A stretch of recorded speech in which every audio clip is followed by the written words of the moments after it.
ದಲಿತ, ಶೋಷಿತ, ಅಲಕ್ಷಿತ ಸಮುದಾಯಗಳ ನಾಯಕ ಮಾಜಿ ಸಚಿವ ಎಚ್ ಆಂಜನೇಯ ಅವರನ್ನ ಕಾಂಗ್ರೆಸ್ ಸರ್ಕಾರದಲ್ಲಿ ಎಂಎಲ್ಸಿಯನ್ನಾಗಿ ನೇಮಕ ಮಾಡಿ ಸಚಿವ ಸ್ಥಾನ ನೀಡಬೇಕು ಎಂದು ಸಫಾಯಿ ಕರ್ಮಚಾರಿಗಳ ಆಯೋಗದ ಮಾಜಿ ಅಧ್ಯಕ್ಷ ಎಂಆರ್ ವೆಂಕಟೇಶ್ ಆಗ್ರಹಿಸಿದರು. ನಗರದಲ್ಲಿ ಶುಕ್ರವಾರ ಮಧ್ಯಾಹ್ನ ಸುದ್ದಿಗಾರರೊಂದಿಗೆ ಮಾತನಾಡಿದ ಅವರು, ಮಾಜಿ ಸಚಿವ ಆಂಜನೇಯ ಅವರು ಶೋಷಿತ ತಳ ಸಮುದಾಯಗಳ ಬಗ್ಗೆ ಅತ್ಯಂತ ಕಾಳಜಿ ಹೊಂದಿದ್ದು, ಧ್ವನಿಯಿಲ್ಲದ ಸಮುದಾಯಗಳಿಗೆ ಸಾಮಾಜಿಕ ನ್ಯಾಯ ನೀಡುವ ಮೂಲಕ ರಾಜ್ಯದಲ್ಲಿ ಖ್ಯಾತಿಯನ್ನ ಪಡೆದುಕೊಂಡಿದ್ದಾರೆ. ಕಳೆದ 2023ರ ವಿಧಾನಸಭಾ ಚುನಾವಣೆಯಲ್ಲಿ ಹೊಳಲ್ಕೆರೆ ವಿಧಾನಸಭಾ ಕ್ಷೇತ್ರದಲ್ಲಿ ಸ್ಪರ್ಧಿಸಿ ಅತ್ಯಲ್ಪ ಮತಗಳ ಅಂತರದಿಂದ ಸೋತಿರುವ ಇವರ ಸೋಲು ದಲಿತ, ಶೋಷಿತ, ಅಲಕ್ಷಿತ ಸಮುದಾಯಗಳಿಗೆ ಸಾಕಷ್ಟು ನಷ್ಟವಾಗಿದೆ.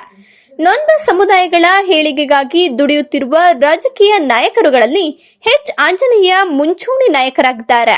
2013ರ ಸಿದ್ದರಾಮಯ್ಯ ನೇತೃತ್ವದ ಸರ್ಕಾರದಲ್ಲಿ ಸಮಾಜ ಕಲ್ಯಾಣ ಇಲಾಖೆ ಸಚಿವರಾಗಿ ಆಂಜನೇಯ ಅವರು ಕ್ರಾಂತಿಕಾರ ಬದಲಾವಣೆಯನ್ನ ತಂದಿದ್ದಾರೆ.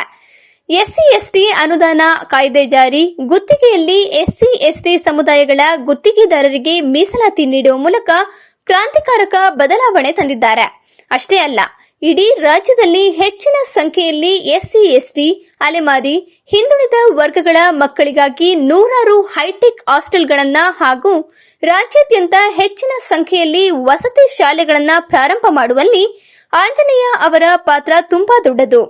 ಈ ಕಾರ್ಯಗಳ ಮೂಲಕ ಹಿಂದುಳಿದ ದಲಿತ ಸಮುದಾಯಗಳಲ್ಲಿ ಶೈಕ್ಷಣಿಕ ಕ್ರಾಂತಿ ಮಾಡುವಲ್ಲಿ ತನ್ನದೇ ಆದ ಕೊಡುಗೆಯನ್ನ ಕೂಡ ನೀಡಿದ್ದಾರೆ.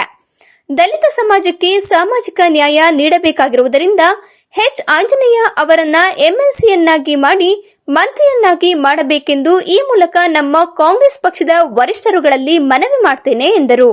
ನಿರಂತರವಾದ ಸಂಘಟನೆಗಳ ಹೋರಾಟ ಮುಖ್ಯವಾಗಿ ಹೋಬಳಿಗೊಂದು ಪ್ರತಿಷ್ಠಿತ ಶಾಲೆ ಆಗಬೇಕು ಅಂತ ಹೇಳಿ ಏನು ಹಿಂದಿನಿಂದ ಹೆಗಡೆ ಅವರು ಮುಖ್ಯಮಂತ್ರಿಗಳ ಕಾಲದಿಂದ ಕೂಡ ಹೋರಾಟವನ್ನು ಶುರು ಮಾಡಿದ್ರು ನಮ್ಮ ದಲಿತ ಸಂಘಟನೆ.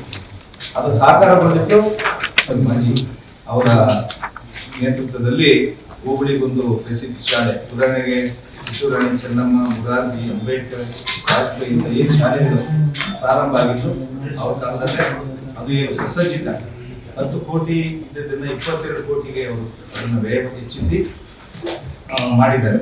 ಇನ್ನೂ ಕೂಡ ಹಲವಾರು ಅವರಿಗೆ ಒಂದು ಎಂಎಲ್ಸಿ ಮಾಡಬೇಕು. ಈ ಸಂದರ್ಭದಲ್ಲಿ ತಾವು ನಮ್ಮೆಲ್ಲರ ಒತ್ತಾಯದ ಮುಖಾಂತರ ನಮ್ಮ ಪಕ್ಷದ ವರಿಷ್ಠರು ಕಣ್ಣು ತೆರೆಸಬೇಕು ಅನ್ನೋ ಉದ್ದೇಶದಿಂದ ಜಿಲ್ಲಾದ್ಯಂತ, ರಾಜ್ಯಾದ್ಯಂತ ಈ ಪ್ರೆಸ್ ಮೀಟ್ಗಳು ನಡೀತಾ ಇದೆ. ಅದರಲ್ಲಿ ನಮ್ಮ ಹಾಸನ ಭಾಗವನ್ನು ಕೂಡ ಮಾಡಿ ತಮ್ಮ ಮುಖಾಂತರ ನಾವು ಸರ್ಕಾರಕ್ಕೆ ಹೆಚ್ಚಾನಿನವರಿಗೆ ಈ ಸರಿ ಏನು ಬಂದಿದೆ, ಈ ಚುನಾವಣೆಯಲ್ಲೇ ನೀವು ಎಂಎಲ್ಸಿ ಮಾಡಿ ಅವ್ರು ಮಂತ್ರಿ ಮಾಡ್ಕೋಬೇಕು ಅಂತೇಳಿ ನಮ್ಮ ಒಕ್ಕಲಿಗರ ಅಭಿಪ್ರಾಯ ಅಂತೇಳಿ ತಮ್ಮ ಮೂಲಕ ಮನವಿ ಮಾಡಿ ತಿಳಿಸ್ತಾ ಇದ್ದೀವಿ.